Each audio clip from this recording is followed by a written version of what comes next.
Hi guys, it's Sumi again. And when you see me and with this sitting behind me, just know that we are at the Youth Wave. And yes, today we are actually going to talk about student politics. So now, UMaT campus has been managed by the IMC from January up to now, which is February. Yes, so we want to know how we got to a situation like this, which started from last year. So we have on board two very good student politicians. We have MC Velino, who happens to be an MC, an entertainer on campus, but also he's involved in politics as well. He has been here for 4 years. He definitely has more experience than we do. Now we also have another aspiring student politician, Bernard Nkwane here. Yes, so he is also with us and he is going to answer some of our questions, ask some of our questions. We just want to get to know how all of this is going to be and whether the students are comfortable with the date in which the election is hosted. Now join me as we have some fun.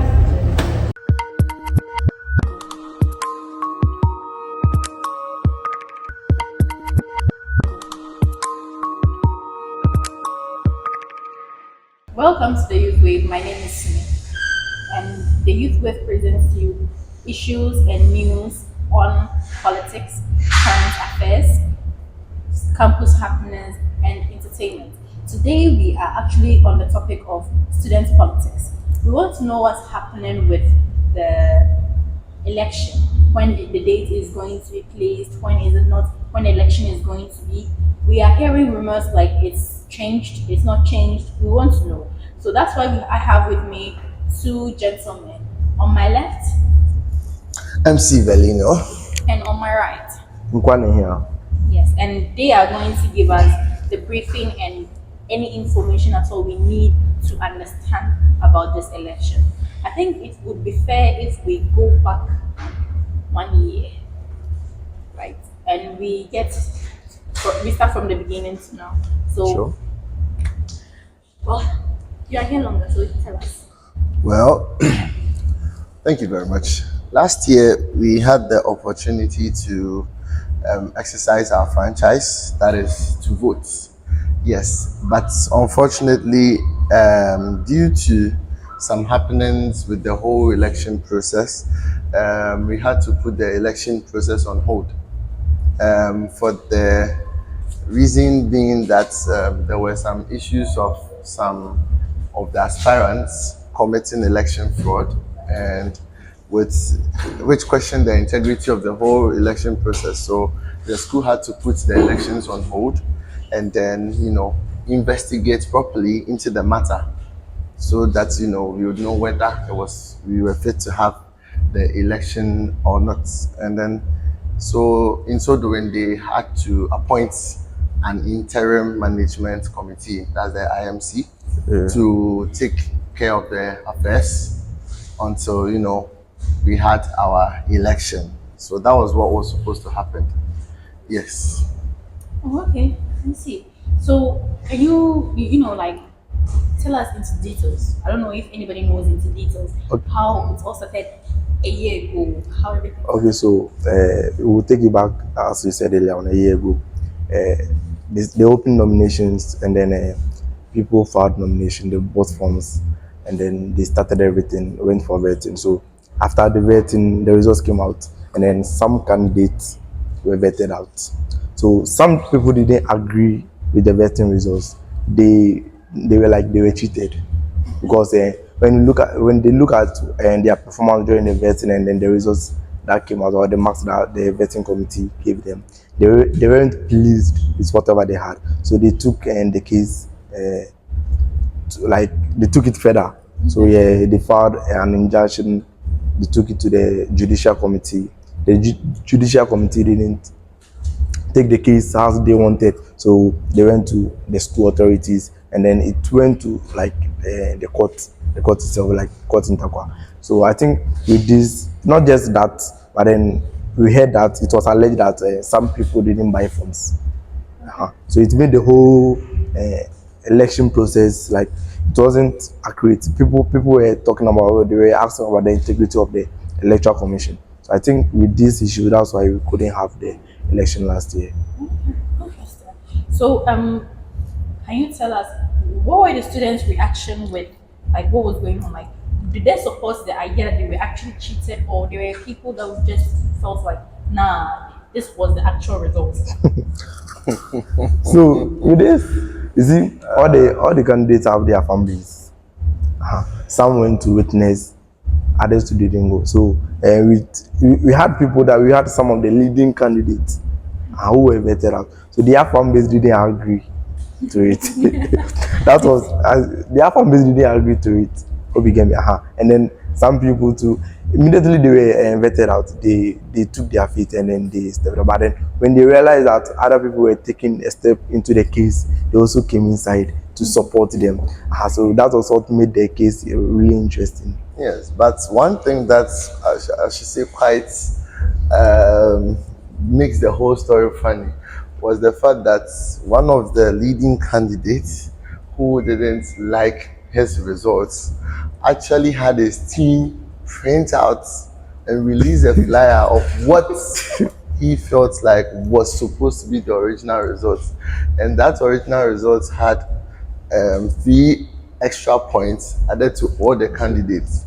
But then the interesting thing is, all the 3 points that were added to all the candidates, he was the only one that those 3 points were able to save him from disqualification to qualification. Okay, That's the that's interesting part. interesting. Yes. That's actually interesting. So, would you like to mention names, or you're just going to go and be like, okay, one of the leading? Oh, well, from the team of ATM Help Desk, they released that out being what they believed was supposed to be the right vetting results. But the electoral commissioner said, no, I believe in my vetting panel, my vetting committee, and so I am going to go with what the results they gave me. Because according to the electoral commissioner, he said he did not know where the new results were coming from, and they were new to him. So he was going to go with the one that the committee gave him. And so he told the public, he released the letterhead, a letter, an official communique to tell the public to disregard such false results. Yes. Then I think with the presidential candidate, ATM, as my brother mentioned earlier, ATM was vetted out.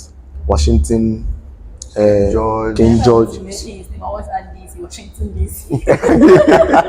that's the name. That's the name we all know. Yes. That's the name we all know. So yeah. So Washington, King George. That's Obiabe Didi. You see how? So you see, that was what, because Obiabe Didi was really popular. Yes. So they vetting him out really like raised a whole lot of concern, like how, why, and then with ATM also, because ATM was a local news president and he was vetted out. So people were like, ATM went for vetting last year. So like, how come, like, what happened that he was vetted out this time around? Yeah, the positions are a little similar. The questions are similar, something. So people were raising, especially his fan base, they were raising concern that someone that went for vetting last year, it's like with similar, even though their positions are the same, but they're similar. Why would he underperform this time around? But then the interesting thing is, those that went for his vetting realized that there were some questions that they asked him and he couldn't provide an answer. And they asked him some questions based on the nukes that he was the president of, and he couldn't answer that. So, and you see, they score marks based on the answers you were given. So those were some of the things. But then I think later it was heard that it was alleged that one candidate went to buy the questions. Yes, I guess into exactly. Yeah. He went to buy questions and he confessed to it. Yes, the same candidate that didn't buy the forms. Wow. That was alleged not to have bought the forms was the same candidate that confessed that he bought the questions, which made the entire integrity of the whole vetting panel questionable. It would. Because selling questions to one candidate and then like you are giving him upper hand over the other aspirants. So I think it's exactly. It's illegal actually. It is against the constitution. Rules of, yes. Okay. And so since it was found out that the questions were sold It cancelled out everything about the, how do you call it? The outcome of the Yes, the outcome, vetting because results. right now it was difficult to tell which candidate also bought Yeah. the questions and which candidates Didn't. didn't. You can't tell. So the best thing was to nullify the vetting results results. of the vetting and then bring all vetted out candidates back into the race. And that is what landed us where we are right now. Interesting. So, do you guys remember any of the candidates that were vetted out during this process? And I see it actually makes sense if what ATM was saying. You see, he didn't agree. He said he was cheated, Yeah. and then it was later on found out that some people bought From results, like the vetting questions, questions. Sure. yes, and everything. So it means that maybe he knew, and then he just felt it was unfair. He just Yeah. wanted to see it to the end. Okay, I see where. Exactly. Hold on. If there is the case, was it only with the presidential aspirants or other positions to be also affected? Like from local news to Yes. SRC, All those all positions. all those that were eligible to contest in the General general SRC SRC election. So from even the FMMT reps and Yeah. all those other portfolios, all falling under the SRC election, they were all, brought back in. So anybody who was vetted out, the noobs, anyone that News was vetted treasurer, out, SRC treasurer, everyone was brought back in the race. Who everyone. If you were vetted out, they allowed you to contest We it. brought everybody. Just those that were those that didn't buy the forms. Yeah, Yeah, those so that committed the election fraud. Now that is something I actually want to know. So somebody bought somebody bought some of the questions. Sure. Right? And also, why would you go back and tell them, oh hey, I bought the forms and this is the evidence I bought the forms? Why do you think he did that? so you see, Can we know who that candidate is, or is going to be anonymous? From- Either way, we are fine. it is alleged, so you can't mention Okay, names. alleged. Yeah, so and with what you were asking, like why the person came to confess. So it all started with people saying he didn't buy the forms. Okay. Yeah, so he had to come out to confess whatever he knows because they are saying he didn't buy forms. So he just had to go into whatever like everything. So he started from he not buying the forms and then buying the question because the cases around him were too many. So he wanted to clear himself and then go away. So did it actually help? I feel like it's actually going to make matters worse. You have a small that take care of it. Why would he add more to it? That baffles me, unless someone who had a personal interest in him confessing. And that is a question for the gods. That is actually true. That raises eyebrows. To be very honest, it does raises eyebrows. So, was it true or is it still alleged that he didn't buy the forms? Oh, well, legally and technically, he didn't buy the forms because there is no proof of payment. Yeah. There is a separate account from the SRC, the SRC Electoral Commissioner's account. They have a separate bank account where all aspirants hoping to buy forms at deposit an amount of cash, an amount of money into. And every other aspirant have, when you pay at the bank, you get the receipts. Or if you do an online transaction, a mobile money transaction or something, there's supposed to be a receipt of that. Yeah. But there was no such thing. And then I think in the guy's defense, he says the SRC owed him money. No. With that aspect, he said during the hearing of his case, he said the SRC president told him not to, but then the SRC president said he would talk to the electoral commission to give him the forms. So with that, I think it wasn't his fault. No, if that is the case, I don't like. I think He wasn't supposed to be blamed because the SRC president told you just go for it. I'll settle the electoral commission. So he did his part. He went for it. So and they were supposed to hold the SRC president responsible because he gave that order that will go for it or give this, like you have your shop, I tell someone to come for something, I'll pay, and then the person comes for it. You are not supposed to hold the person responsible. Hope you get me. And because the electoral commission also confirmed that the SRC president gave him the go ahead to give the forms out. So I don't understand why they will disqualify him for not buying. I have the same mind as you because was he like, was the SRC president held accountable for that? Well, actually, if you go to a restaurant, Sure. and I tell the owner of the restaurant to give you food that I'll pay, and you eat the food, and I don't pay, you'll be asked to stay there till I pay. Sure. And in this case, the SRC president, the former SRC president's defense or his reason for asking him to go for the forms without paying is the candidate in question had been working for the SRC, that he hadn't been compensated. So, him getting the forms without paying was supposed to be more like the SRC owed him. Okay, sure. And so that money the SRC owes him is supposed to be used to pay for the forms. But then the case is the money that the SRC account is different from the electoral commissioner's account. So as long as the electoral commissioner didn't get any receipt of the money, so if the SRC president had deposited the money into the electoral commissioner's account, then fine, everything would have been sorted. Oh, yeah. But then he came for vetting without any proof of payment. So you know the SRC president that asked you to go for it and that he will sort it. He hasn't sorted it out. But you still pick up the form, you still campaign, you still went for vetting. You understand? So which is legally against the constitution. Was he vetted in?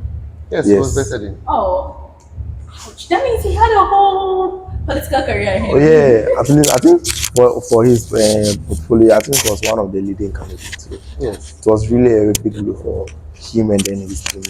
But then the same person in question is the person that confessed to buying the question, so you can't whether or not. Wait. I feel like I understand the kind of thing he's giving, like, if I can't have it, no one should have it. Yes, exactly. Have it. And sometimes it's good and other times it's bad. I mean, right now, UMaT is an IMC. I mean, if I'm going down, everyone is going. You have to go down. Classic chess movie. Classic. I like that. Like, kudos. I like that. Okay. Wow. So we are talking about all the interesting people revolving around all of this. So can we touch a bit about the SRC candidates? Okay. The president, I mean the SRC president candidates. Yes. So I think, how many candidates do we have? Now. Yeah, right now. I think roughly 4 or 5. 5? 5, 6. We have Obiabe Didi number 1. I want him to win because of the pool. Obiabe Didi number 1. Oh yeah, we don't have a recreational place here, so and then we have, I think, Prince Samuel number 2, Washington number 3. No, ATM is number 3. The Trinity. Okay, yeah. Yes. Okay, sure. ATM number 3. Parker number Kelvin 4. Parker number 4. Washington number 5. And Jerome. Yes. So Jerome number 6. Yes, they are 6. Actually, there were 7. Johnson. So, yes. So now 6. They are 6.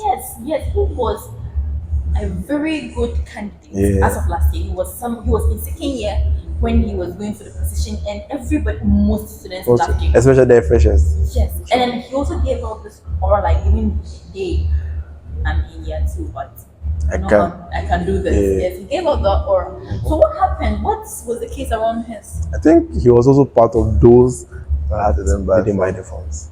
Did somebody also promise him, or Well, his case was different? he was also, I think, related to the SRC president. They are from the same hometown, so he was like, "Oh, go for it.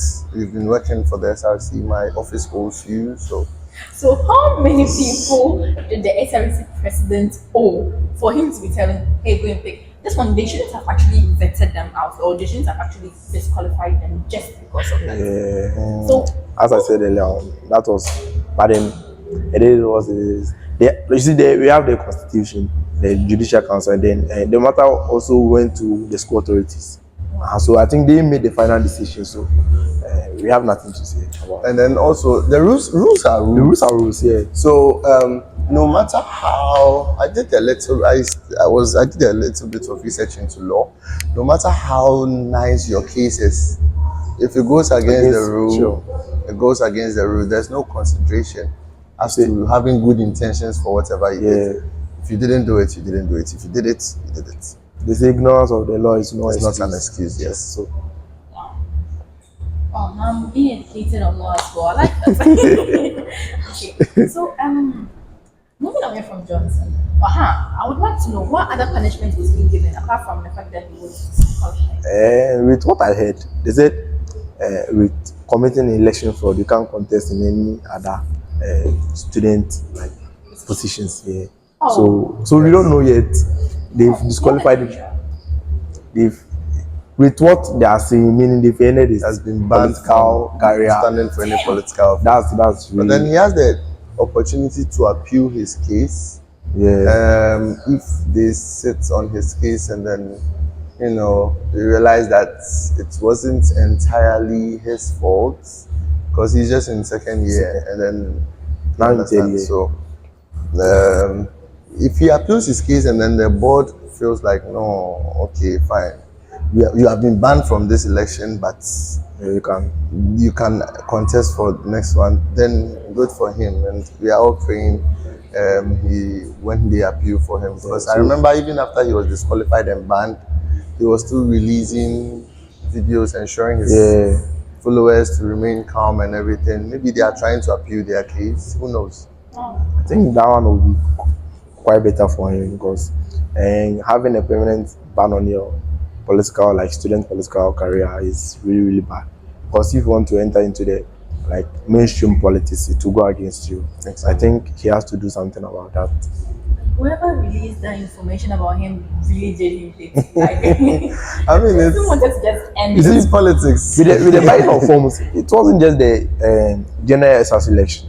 It happened during a good hall election, and then you see, I heard about that. but then I don't want us to go much into it. That's why. But then it wasn't just. And then the funny thing is, the guy that did the underground works for the good hall, who find out that the good hall people didn't buy forms, was the same person that did for the SRC election. For the SRC. So I think the So, guy really did well. The team did very well. The team did very well. Yeah. And I've been hearing of this one, UMaT. I don't know. Does anyone know who that is? Oh, yes, I do. Oh, okay.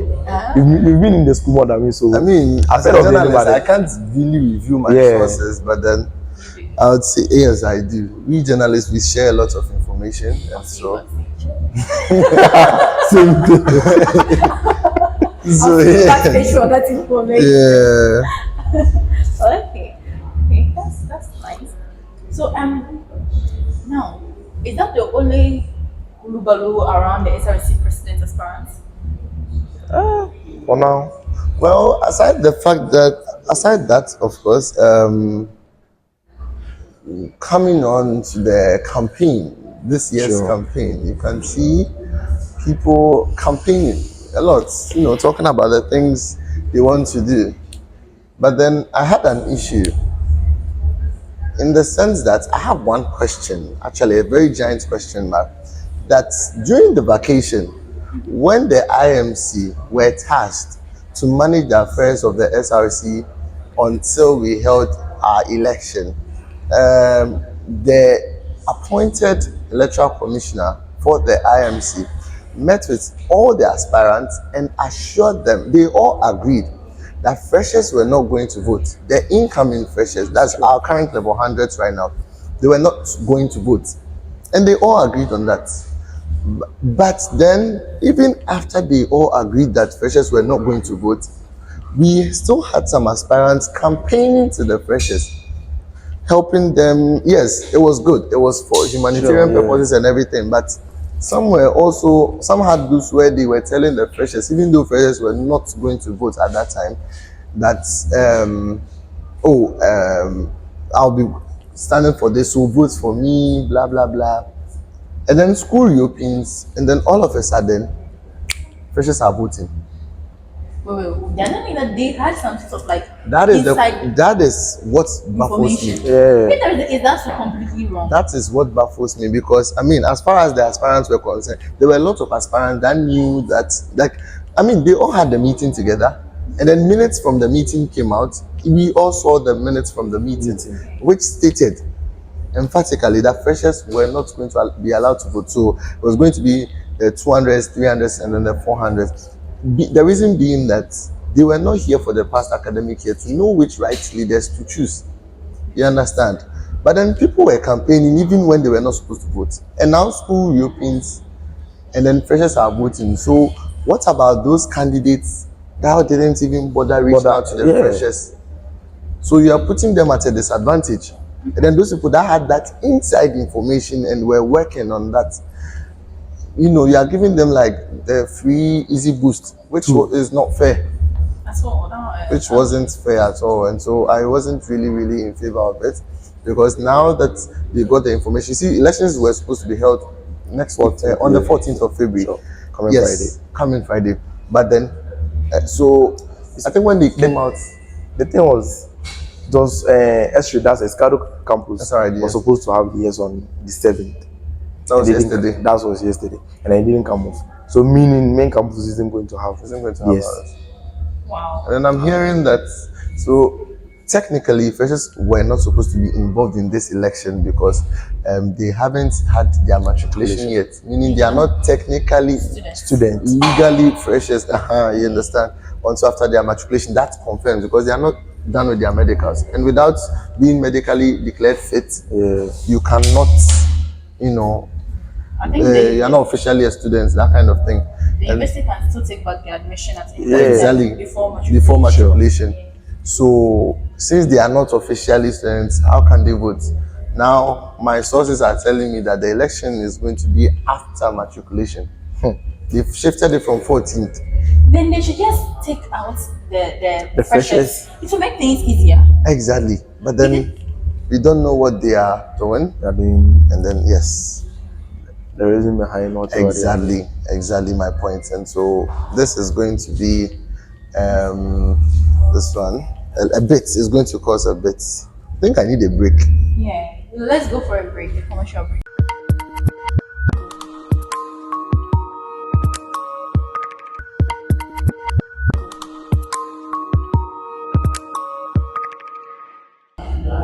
So I would like to ask, how is the new dates of the election going to affect the academics and everything? How is it going to do that? Well, I would say the later dates and then the new dates pushing into the March thing is going to really affect a lot, because most of the aspirants are in their final year, and then we have already been started going through the project synopsis and everything. Now you have final year students, you know, going through their synopsis and planning their project work and everything. At the same time, you also have final year students going to every level 100 hostels, and you know, most of the level 100 hostels are off campus. Some are as far as Table Bay and everything, and they all, like, you close from class, you do your project work small, then you have to go around and campaign. It's a bit stressful on the final year students, to be fair. So I feel like the earlier we voted, the better. I think it's also about and not just about the academics, financial aspect too. See, they started this since last year January, and then a year and a month, because we're in February. And then how things are going, probably because the matriculations are around 20 something, so probably we'll be voting in March. See, we are students, they are not really working. Some are working, but then most of them are not working. They are sponsors and other stuff. So I think with the financial aspect, if they are not going to allow them to vote, they should just make it clear to them that we can't allow you to vote, so that they will know and stop, because they are wasting money. Their team members, transportation. Most of the hostels are not on campus, you know, far, like, and then Takwa too, things are expensive. Very. From here to Market Circle, they will take you more than 10 cities. You are going with more than 10 cities. 10 cities, more than 10 cities. But still, then you are going with maybe 10 people. You have to take 2 cars, 20 cities in and out, 40 cities. It's not easy. So I think they should do something about that one too for them. I also actually fear for the freshers, because apart from the rave party, I don't know any other thing that's going on for them. Yeah. Maybe I think I heard something like an after matriculation party. Yes, the after matriculation party this year we will be organizing it again. Yes, and Luckily for the freshers, it's not something that the SRC organizes. It's a private, a privately organized party for the freshers after their matriculation, just to come and chill off before they go through the real stress of UMaT. So yes, they will definitely come on the day of matriculation. What's for the freshers of Pala?